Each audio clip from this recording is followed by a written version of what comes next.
Seorang calon DPRD Bali dari Partai Nasdem diperiksa Bawaslu Buleleng terkait kasus dugaan money politik. Somfir yang berasal dari India ini diperiksa selama 1 jam pada Senin sore.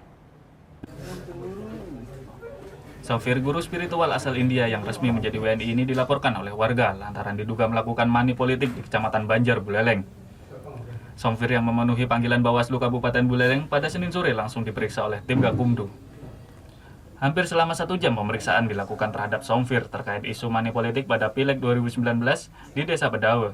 Sedangkan menurut pengakuan Somfir bahwa dirinya tidak pernah berbuat seperti yang dituduhkan oleh warga Bedawe tersebut. Apa yang dituduh money politik tidak benar. Saya sebagai guru yoga mengajar yoga kepada masyarakat biar semua bisa hidup sehat. Mungkin lawan-lawan yang kalah, mungkin kecewa, berat. Sehingga saran saya jangan kecewa, atau boleh kecewa, tapi jangan cemburu. Karena suara Dr. Somfir tertinggi di Partai Nasdem di Buleleng.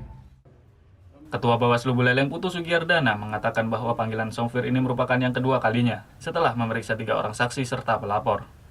Selanjutnya Bawaslu Buleleng akan melakukan rapat internal untuk memutuskan kasus dugaan money politik dengan sentra Gakumdu Buleleng. Beberapa pertanyaan yang saya sampaikan kepada yang bersangkutan, kalau yang bersangkutan memang sama sekali tidak mengenal orang-orang yang disebut itu, dan dia tidak pernah melakukan pemberian uang untuk mencari suara. Jadi pada prinsipnya dia tidak mengakui apa yang diduga. Kan saya mesti ketemu dulu dengan sentra Gakumdu, kita bahas bersama, baru kemudian kita akan membuat sebuah keputusan. Sebelumnya caleg Ari Partai Nasdem ini dilaporkan oleh sejumlah warga Desa Bedawe lantaran adanya dugaan money politik. Aksi ini dilakukan warga setelah Somfir dipastikan berhasil masuk ke DPRD Provinsi setelah mendapatkan suara 12.000 di Dapil Buleleng. Putu Wijana melaporkan untuk NET.